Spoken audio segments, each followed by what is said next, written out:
So what is the difference between a solute and a solvent when we're talking about solutions?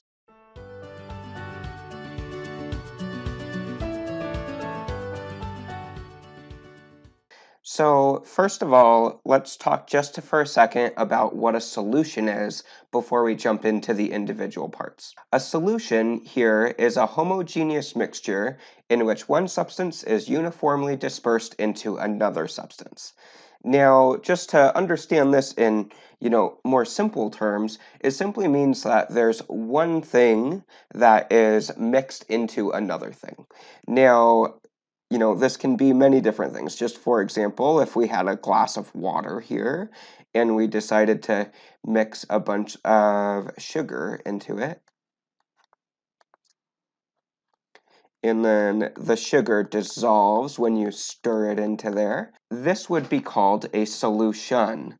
The sugar and the water together would be referred to as a solution because we have one thing, sugar, mixed into another thing, which is water. Now, there's a question that always arises in terms of what is the solute and what is the solvent.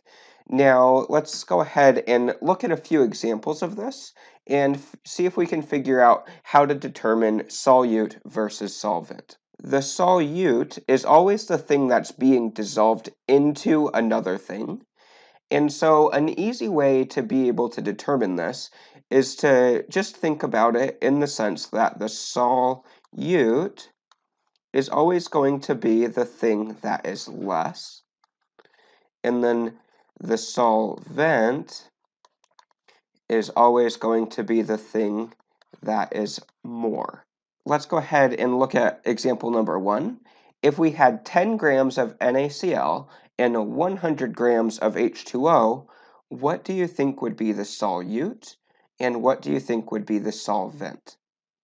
So because we have less NaCl than we have H2O, NaCl would be the solute and H2O would then be the solvent.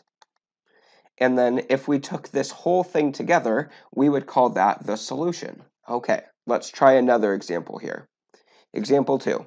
We have 50 milliliters of ethanol, C2H6O, and we have 10 milliliters of H2O. So in this situation, what would be the solute and what would be the solvent? So we can see that we have less H2O than we have ethanol, which would mean that we would be dissolving the water into the ethanol. And so our water, our H2O, would be our solute, and our ethanol would be our solvent. Okay, one last example here. Solutions don't always have to be liquids. Solutions can be gases as well. So in a sort of a weird way that you probably don't think about, the atmosphere is actually a solution. And so let's look at this example. We have 0.20 liters of oxygen gas and zero point 0.8 liters of nitrogen gas. What would be the solute and what would be the solvent?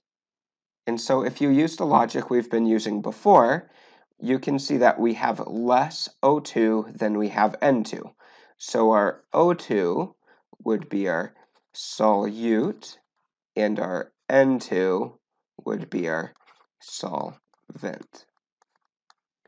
And so this was just a quick video to try to show you some examples of the differences between solutes and solvents.